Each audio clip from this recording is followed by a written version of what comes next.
Chapitre 10. Amis, le monde entier. Dimanche 28 août. Solène voyage à bord du train numéro 6614 en direction de Paris. Elle s'est levée tôt pour composter un billet acheté la veille, avant de boucler sa valise, contenant juste le nécessaire pour une seule nuit. Son bagage est rangé là-bas, au milieu des autres dont les propriétaires rentrent de probables vacances estivales, alors que les hôtels de la capitale se remplissaient de touristes. Dans le sac à main, qu'elle tient avec fermeté sur ses genoux, une boîte en bois. Tel le paysage sous ses yeux verts, la jolie rousse voit le film de ces dernières semaines défiler. Son travail, son village, sa fille, mais aussi son mariage avorté, son amitié détruite qui laisse une note salée au goût amer pour la pâtissière. Alors, Solène, noyée dans une immensité de doutes, de chagrin et d'espoir, agrippe cette boîte en bois retrouvée dehors par sa fille et son amie, dans sa ville natale de Neuville. Depuis combien de temps navigue-t-elle dans le flot de l'indifférence avec son état désastreux? À l'intérieur, une promesse, faite à deux il y a presque 20 ans. Cette boîte en bois, d'apparence si modeste dans son état neuf, ne s'ouvre que suivant une suite de manipulations pour trouver la clé puis la serrure. Cette dernière était de nouveau obstruée après une malencontreuse chute, mais a permis à Élisabeth, sa fille, de la coupler l'espace d'un instant avec la clé autour de son cou, portée comme un porte-bonheur donné par Solène quand elle était petite. Car suivant la promesse, un marché. L'un devait garder la boîte, l'autre la clé. Qu'est-il arrivé pour que Solène l'ait dans ses mains? La carte de visite qui en est tombée est en parfait état, car plastifiée, comme pour parer aux épreuves d'un temps indéfini. Solène n'a pas ouvert la boîte. Elle a répondu à l'invitation. Sur la carte figurent le nom et les coordonnées de Jean Le Sac, son premier amour, habitant Paris, où un train l'emmène à 300 km/h à l'aveugle d'une ville inconnue, pour une nuit. Au dos, un message manuscrit. L'ours attend la fée. Paris-Gare de Lyon, 13h05. Le train, numéro 6614 en provenance de Lyon-Pardieu, entre en gare. Emportée par la foule francilienne qui la traîne et qui l'entraîne, Solène s'engouffre dans une bouche de métro, ligne 1. Son hôtel, à République, un changement s'impose à Bastille pour la ligne 8. L'occasion d'une comparaison entre Lyon, les métros, les sièges, les couloirs, les musiciens errants reprenant aussi bien à la flûte de Pan qu'à l'accordéon les standards de la chanson française. Ici, l'immortel Môme Piaf, en première et dans toutes les lignes. L'escapade métropolitaine s'achève. Solène arrive à la station République et après 10 minutes de marche, à son hôtel. En cette période estivale, le hasard a daigné donner une petite note d'humour à la romanesque aventure de la jolie rousse, du nom de Solène Martin, logée à l'hôtel Saint-Martin, boulevard Saint-Martin. Cela ne s'invente pas. Solène s'y présente. On lui attribue la chambre 12 au premier étage. Elle fera bien l'affaire, pour une nuit. La valise attendra. Pour l'heure, un point s'impose sur l'adresse de la carte de visite, dans cette ville bien trop grande. Solène s'allonge sur le lit, le temps de consulter son téléphone. L'itinéraire paraît fastidieux. Jean habite au 8-9, rue d'Alésia, Paris 14e, au sud. Beaucoup de propositions pour s'y rendre, mais l'enchaînement de 3 bus s'annonce comme le plus rapide. Solène ne perd pas de temps. Avec son sac à main renfermant la boîte en bois, elle passe la porte de l'hôtel. À force de tâtonnements, elle trouve l'arrêt du premier bus, le 75, lequel descend la rue de Turbigo, puis la rue de Beaubourg, où le musée des arts et métiers côtoie l'indescriptible centre Georges Pompidou. Afin d'arriver à l'hôtel de ville que Solène admire un instant, le temps que son deuxième bus, le 38, l'emmène en direction de l'île de la Cité, pour un passage devant le palais de justice. Puis le pont Saint-Michel, avec au second plan la cathédrale Notre-Dame, débouchant sur le quartier latin de Saint-Michel. Après un interminable boulevard Saint-Germain, Solène découvre l'entrée du jardin du Luxembourg, renfermant le Sénat. Plus loin, l'Observatoire de Paris.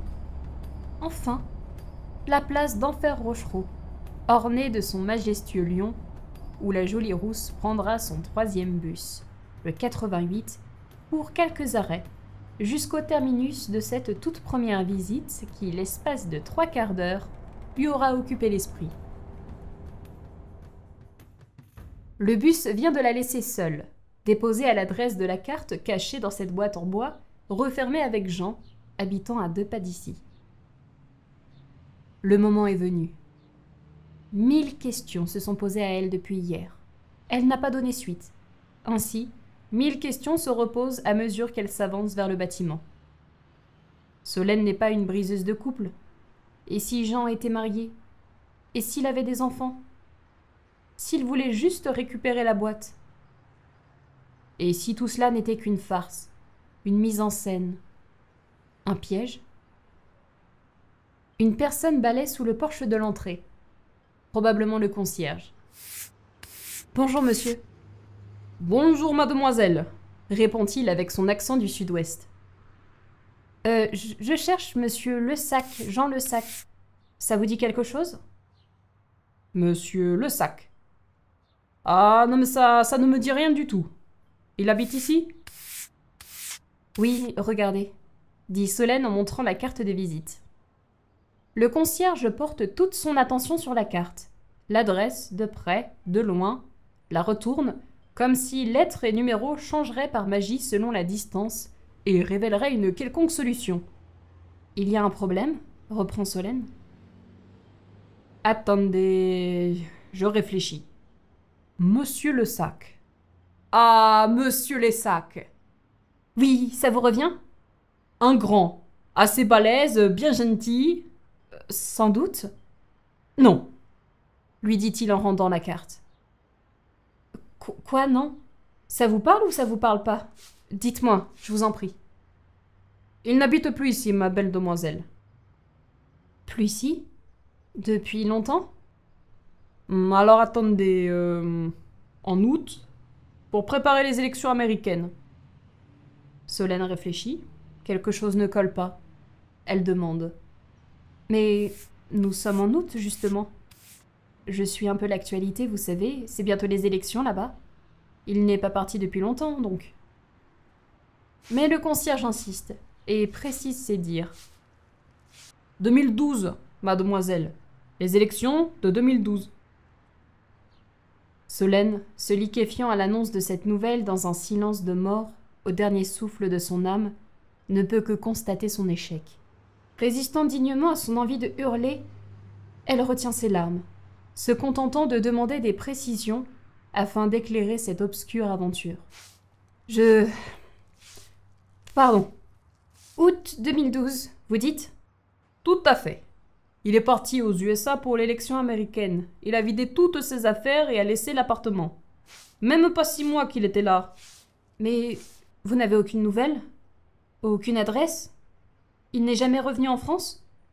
Ce n'est pas possible de disparaître comme ça, bon sang! Riposte Solène perdant son sang-froid. Allons, mademoiselle, ce n'est pas si grave. Mais qu'est-ce que je fais, moi, maintenant? Marmonne-t-elle. Attendez, ça me revient. Le temps du changement d'adresse et tout le bazar, des lettres ont continué à venir ici.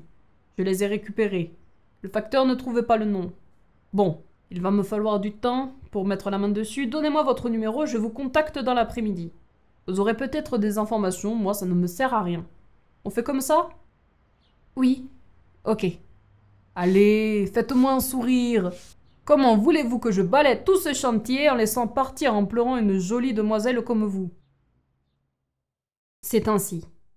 Solène repart avec le sourire, ordre d'un modeste ensoleillé concierge, qui, sans rien savoir d'une histoire le dépassant à coup sûr, dégage à son tour les orageux nuages du ciel de Solesnes, pleuvant le long de ses joues dans le bus 88. Première étape d'un interminable voyage retour vers République, clouté de tristesse et d'incompréhension. Allongée sur son lit d'hôtel, Solène voit le chagrin se mêler à la sensation étrange de ridicule. Qu'espérait-elle au fond? Avait-elle songé une seule seconde à cette éventualité? Pourtant, les coordonnées étaient là, sous ses yeux, dont le numéro de portable et le mail professionnel qui aurait été manifestement inactifs. Mais la belle rousse a laissé parler le romantisme, répondant à l'invitation, corps et âme. Et cette télévision, allumée en fond pour couvrir ses pensées, accroît sa déception.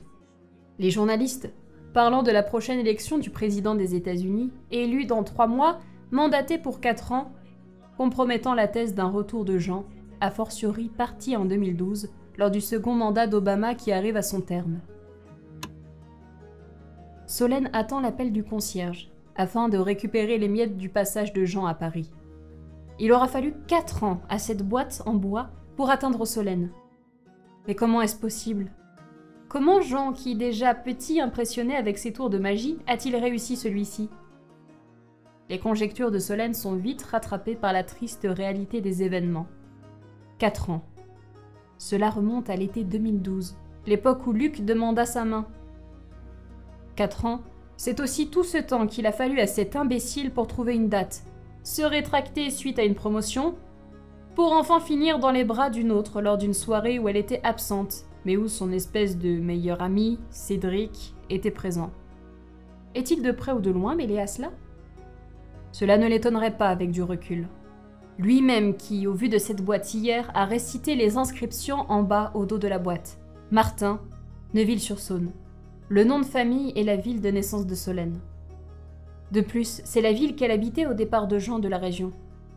Les inscriptions sont à présent illisibles, prouvant qu'il avait bien tenu entre les mains cette même boîte avant sa découverte dehors par la fille de Solène et son ami. Cette logique est imparable, mais à quel moment Cédric a-t-il eu la boîte? 3 heures se sont écoulées quand le téléphone sonne. Le concierge a tenu sa promesse. « Mademoiselle !»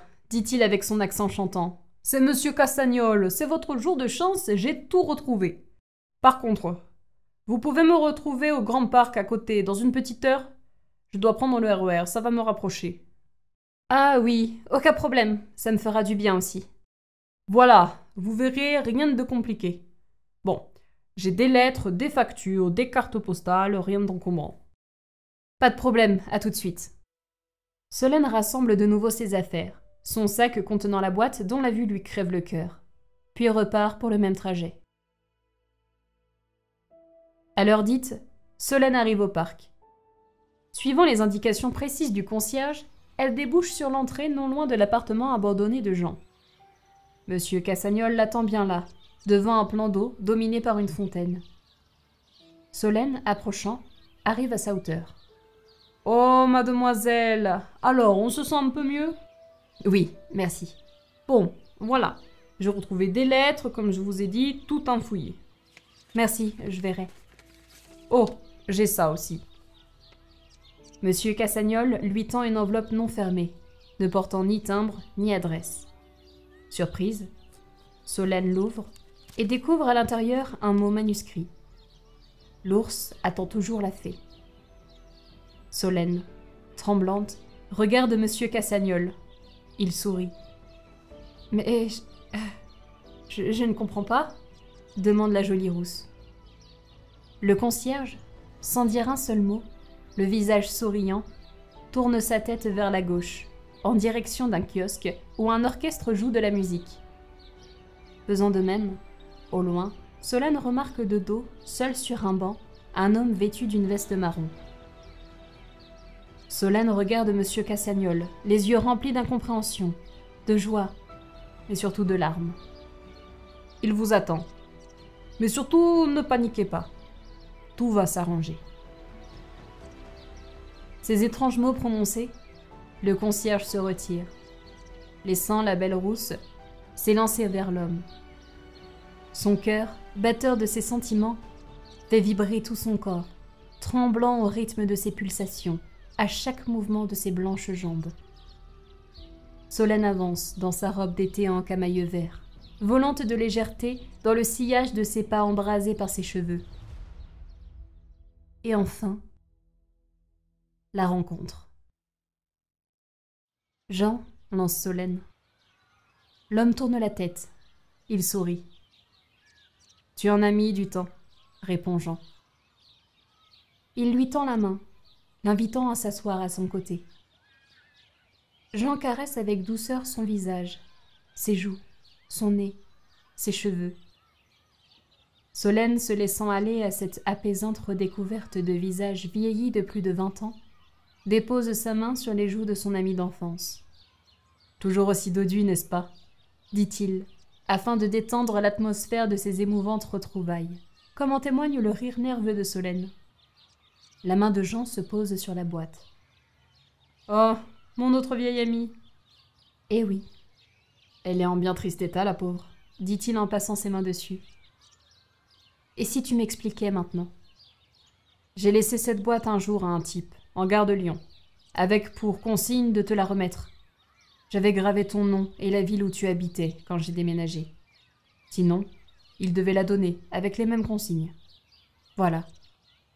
Mais c'est incroyable. Enfin, je veux dire, on aurait pu la perdre ou... Effectivement, cela dit, vu sa taille, on ne la perd pas dans une poche. Elle donne plutôt envie de s'en débarrasser, dit-il en souriant. As-tu toujours la clé ? Oui, je l'ai replacée dans la boîte. C'est ma fille qui l'avait ces dernières années.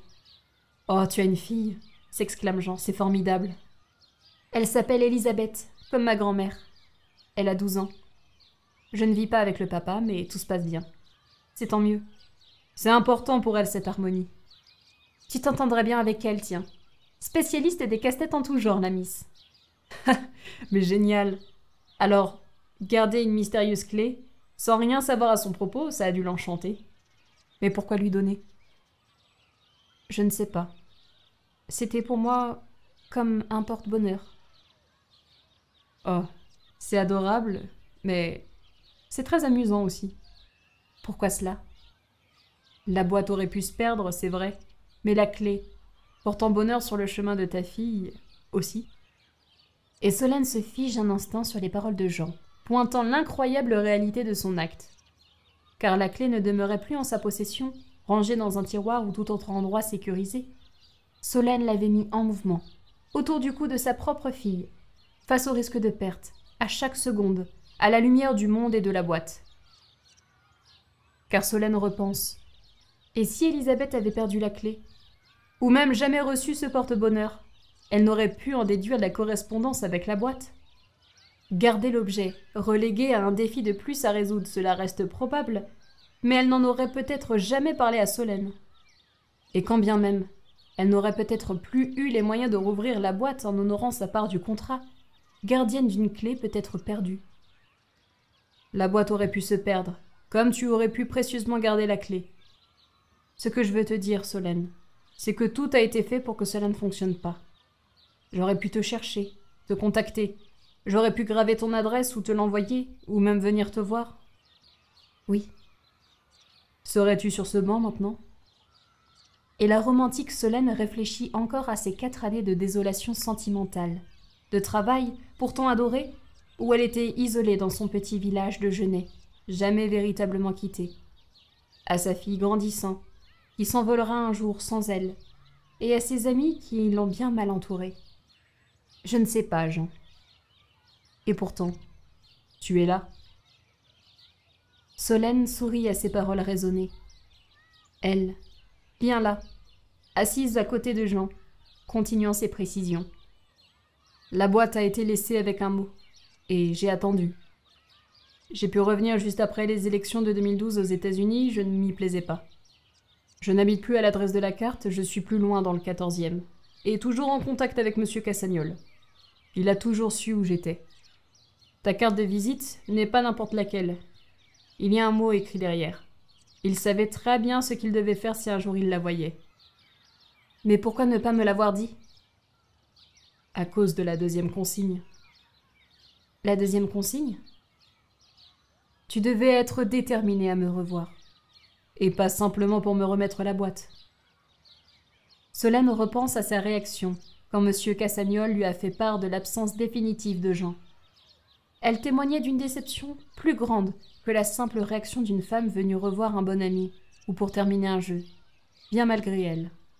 « Bienvenue dans l'un de mes plus beaux tours de magie. On ne dévoile jamais nos secrets. Je ne dévoilerai rien de celui-ci, car je n'en sais rien, dit-il en souriant. Tout a été fait pour que rien ne marche. Et pourtant, j'ai réussi. J'ai fait apparaître une fée. » À ces mots, Solène sourit, laissant perler une larme de joie le long de sa joue. Lentement, elle reprend la boîte en bois posée entre eux, sur le banc, pour la tendre à Jean. « Ouvre cette boîte. » La boîte face à lui, il exécute les mêmes mouvements que Solène plutôt. Il déplace une lamelle en bois, en bas, tout à gauche, pour, sur le côté droit, sortir une petite lamelle, libérant un espace vide sous la boîte, libérant la clé. Puis, il reprend la première lamelle, la glisse à droite, libérant de la place pour glisser vers le bas une autre lamelle sur la face avant de la boîte, dégageant une serrure. La main de Solène sur la sienne, il tourne la clé. Jean a 8 ans, quand le petit garçon, un peu rondouillard, est invité à l'anniversaire d'un autre de son école de Genêt. Un imbécile le brimant toujours avec la même rengaine. « Le sac, gros sac !» Il s'agit du samedi suivant la fête de Mardi Gras. Jean se méfie de cette étrange invitation d'une festivité, annoncée déguisée, rappelle donc à Mardi Gras. Ses parents insistent. Jean, doué pour des petits tours de magie, trouvera ainsi un autre public que la subjective famille. Et comme le dit son papy, venant de lui ramener une mystérieuse boîte en bois d'un voyage au Maroc, « N'oublie pas, le sac a plus d'un tour dans le sien. » Alors, le petit Jean accepte. Et décidant de tourner ses rondeurs à son avantage, il choisit un superbe costume d'ours brun. Mais la joie fut de courte durée. Lorsque, invité à rentrer dans la maison du jeune garçon, il doit faire face au rire et au quolibet des autres invités farceurs. Jean était le seul déguisé. Décidé d'acquérir la gourmandise de l'ours après en avoir eu l'instinct, il se dirige vers la table à confiserie, découvrant une autre victime de l'humour déplacé de ses hôtes, en la personne d'une petite rousse aux yeux verts, surnommée Poil de Carotte. Déguisée en fée verte, retouchée de jaune, la petite fille d'une autre classe de CE2 s'appelle Solène. La situation demeure plus lourde à porter, elle qui a préparé de ses mains des bugnes, pâtisserie régionale prisée de Mardi Gras, et qui n'ose plus les proposer. Repensant à la devise chevaleresque de son grand-père, Jean décide de proposer un petit spectacle de magie, faisant la joie des personnes ignorant ses talents, c'est-à-dire tout le monde. Regroupant l'assemblée en hémicycle, sa boîte en bois entre ses mains, il annonce qu'il sera assisté de celui ou celle qui saura ouvrir cette boîte. Tels des paysans tentant d'extirper Excalibur de son rocher, chacun échoue. Sauf la petite fée. Solène devient la seule partenaire de Jean, à l'instar du petit garçon fêtant son anniversaire, regrettant de ne plus être au centre de l'attention. Remerciant Jean du formidable complot d'une réponse soufflée au préalable, Solène propose, en pleine confiance, ses bugnes. En un éclair, elles partent comme des petits pains. Les invités sont sur leur faim. Elle propose d'en refaire illico, dans la cuisine de son hôte. Même le chien de la famille participera à l'aventure gourmande, en mordillant l'étoile pailletée de jaune de sa baguette magique, tombée par mégarde sur son plan de travail, couvert de sucre et de chocolat. Les invités rassasiés une bonne fois pour toutes, aucune chance ne sera laissée au gâteau d'anniversaire du jeune garçon que personne ne touchera. De longues années d'amitié, d'espièglerie, de complicité suivront cette rencontre. Puis, un jour, un baiser volé. Puis un autre. Puis une étreinte juvénile. Celle qui vous envahit tout le corps de ces curieuses sensations qu'aucun mot ne sait décrire. Une histoire d'amour, vers 14 ans. Sincère, partagée, mais pour deux cœurs immatures, non formés à cette passion dévorante.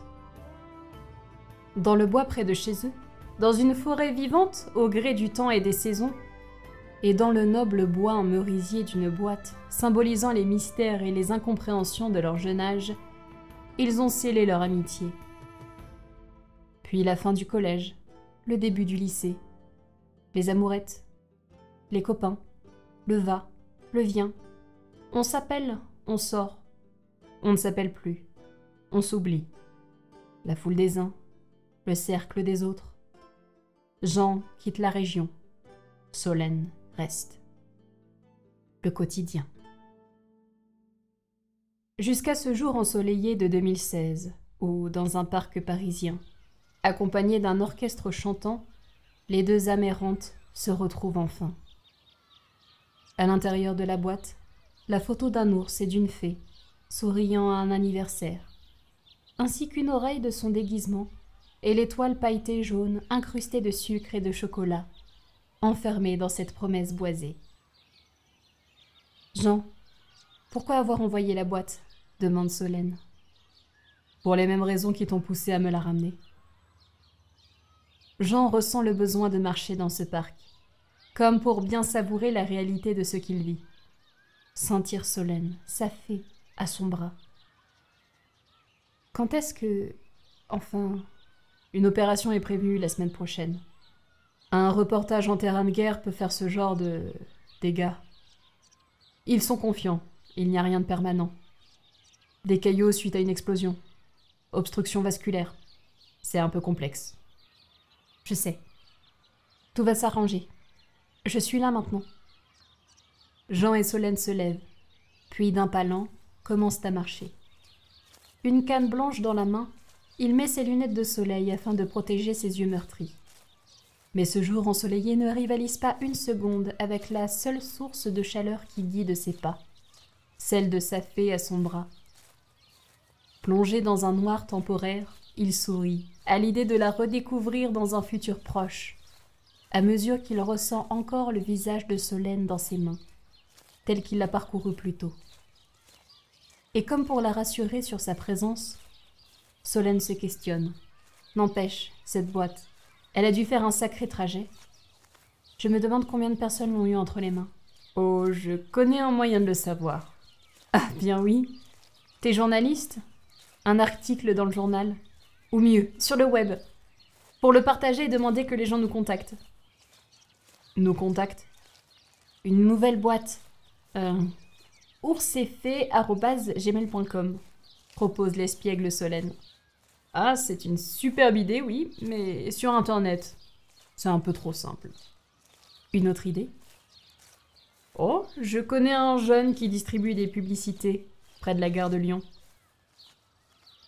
Et dans une merveilleuse histoire du temps, dans un parc rempli de centaines de vies tout aussi différentes, bras dessus, bras dessous, s'éloignant sur un seul chemin au rythme de leur divagation, une fée aide un ours à marcher, guidé par sa canne blanche sous le chant de l'orchestre du kiosque, entonnant les dernières paroles de la chanson de Jacques Brel. Alors, sans avoir rien que la force d'aimer, nous aurons dans nos mains, amis, le monde entier.